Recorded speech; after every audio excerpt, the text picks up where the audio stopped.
Hey everybody, and welcome back to the Phantom's Den. We're continuing on with our pitch meeting reactions, this time Twilight Breaking Dawn.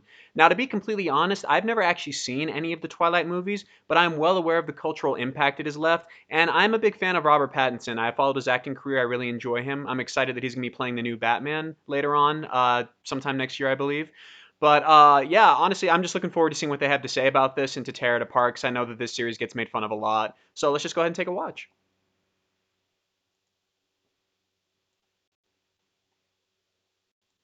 So, you have a Twilight movie for me? Yes, sir, I do. Amazing. Final book, final movie. It's all very exciting. Well, actually, I thought we could squeeze 2 movies out of the final book. Really? Can we do that? Harry Potter did it. Yeah, that's true. There was a lot going on in the final Harry Potter book, though. Is there enough content in the final Twilight book to make 2 movies? Not really, no. So why would we? Well, because of money. Oh, money! That's the thing that I like! It sure is, sir. So what's gonna happen in part 1 of this thing? Not much. Oh, really? Yeah, basically Edward and Bella are gonna get married, so that's gonna take about 30-40 minutes. Oh, incredibly slow pace. Yeah. Is there any conflict or drama or anything like that? Not really, no. Well, at a certain point, Jacob is gonna come out of the woods as a surprise for Bella. Well, why didn't he just show up to the wedding like a normal person? What a weirdo. Oh, you have no idea. He's gonna get real weird real soon. Uh-oh. Anyway, Bella tells him that her and Edward plan on getting, intimate before she even becomes a vampire, and so Jacob gets really mad. Right, isn't that incredibly dangerous? Doesn't that go against everything Edward's been saying about trying to protect Bella? Yeah, but we need something in this movie, so characters are just gonna kinda do stuff. And why can't they just wait until after she's turned into a vampire? Well, because they need to go on their honeymoon, right? And she doesn't want to spend that time in pain turning into a vampire. Well, people can have their honeymoon whenever they want. It doesn't have to be immediately after the wedding. Well, we're gonna have it be immediately after the wedding, because otherwise there's literally no story here. Well, okay then. So anyway, they go to this private island, and the next 40 minutes is gonna be them on their honeymoon, just kinda,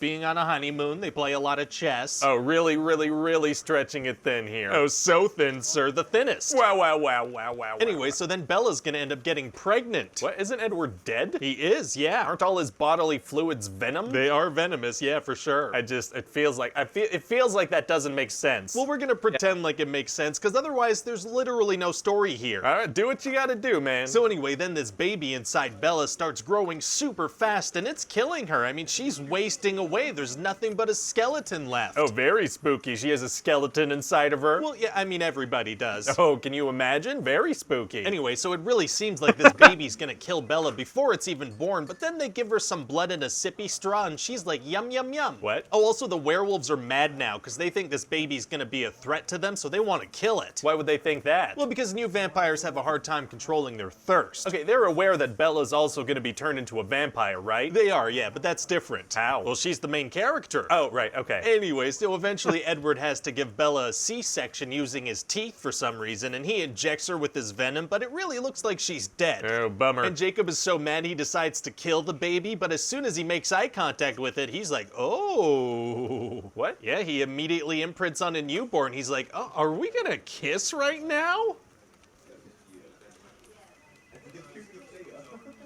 I don't like that. Oh, don't worry, sir. It's not weird at all, because Jacob's gonna help raise the child before getting romantically involved with it.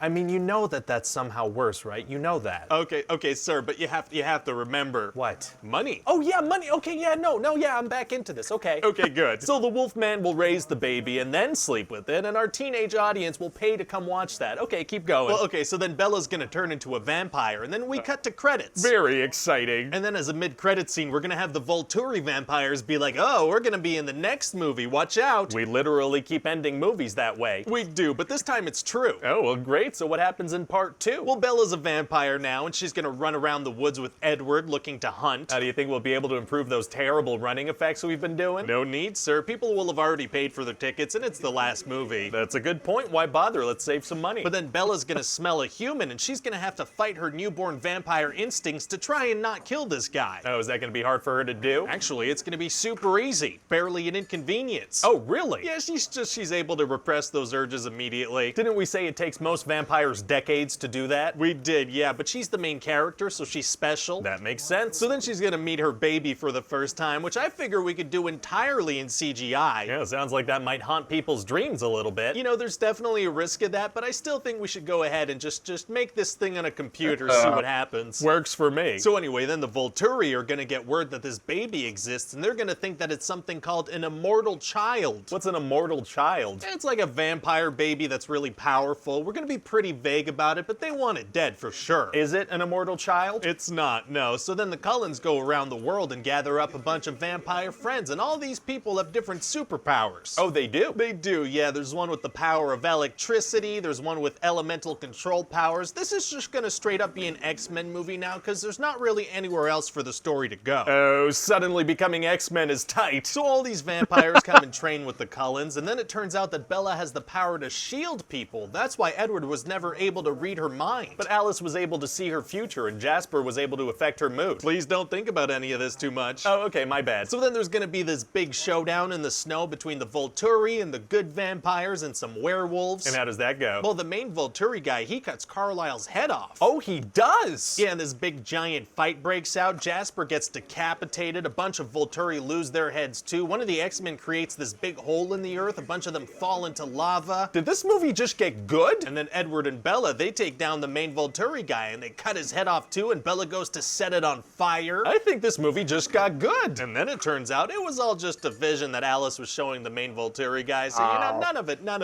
of it happened. God, that sucks. What are we doing here, man? Money. Oh, right, money. Okay, yeah, no, I love it. Yeah. But didn't we say that Alice wasn't able to see visions with werewolves around? Please don't think about this too much. Oh, right, I keep thinking about things. I need to not do that. Yeah, and so Bella and Edward live happily ever after, and Jacob gets to hook up with the child he helped raise. Money. And so what do you think? Well, you know, I think the Twilight books have definitely spawned as many movies as they possibly can, and it's probably best if nothing else comes of them. I don't see how anything else could come of them, sir. Hi, it's Ryan here. Thanks for... Oh my God. Oh yeah, wow. I was always aware, but man, what a dumpster fire. My God, I always knew the series sucked and people made fun of it all the time for like its terrible acting and just really crappy plots, but my God. That sounds awful. Like the teasing. I hate how young adult novels feel the need to like, I don't know what's wrong with producers. I mean, obviously they're trying to stretch it out for all it's worth and make as much money as possible, but making the last book into 2 movies, Hunger Games, Harry Potter, Twilight, other people have done it too. Divergent, I think, also did. No, actually, wait, they got canceled and turned into a TV show because it was that bad. Yeah, but they would have. I'm surprised Maze Runner didn't try and make Death Cure into a 2-parter. But anyway, yeah, God, that sounds terrible. Poor, Robert Pattinson, Kristen Wiig, and Taylor Lautner, man. Because, like, they're not terrible actors, but boy, is this going to be something that weighs on him for a long time. I know that Robert Pattinson, he went into indie filming after this because he was trying to get people to forget the fact that he played Edward in these movies. And so he went off and did a bunch of he's a phenomenal actor. He went off and did a bunch of amazing films and roles that earned him the right to be able to play Batman now, which is great. So good for him. And even Kristen Stewart, she's also had a few other dumpster fires in her arsenal, but at the same time, she's also done some good work. So, good for her too. But yeah, man, it's just, there's so much to make fun of with these movies. Just it's like vampire slice of life, but you don't care what you're watching and nothing is going on. And yeah, it's just ripping off other things that have done it better already. And it just the whole thing seems very generic and contrived. So you either have to be a super fan of the books, love the actors, or enjoy the fact that you're watching something that's terrible and you're going to enjoy watching it because you get to rag on it with friends. It's like getting a bunch of people together and watching something like The Room with Tommy Wiseau. We're like, it sucks. It's absolute garbage, but that's why you're watching it. It's a guilty pleasure to get to watch a terrible movie just to make fun of it. Like, that can be really fun, and I feel like the Twilight series is right up there. Not as bad or as much fun, I should say, to watch as, like, The Room, but it's one of those series where, like, you watch it not because it's actually good, but because it's fun to make fun of. But, yes, I mean, that was pretty funny. So anyway, like, comment, share, subscribe. Link down in the description below for the original. Ring the bell for notifications. Let me know if you enjoyed this and want to see more of the Twilight series or any other pitch meetings or anything else like this. And, yeah, this was a lot of fun, so I'll see you guys again later.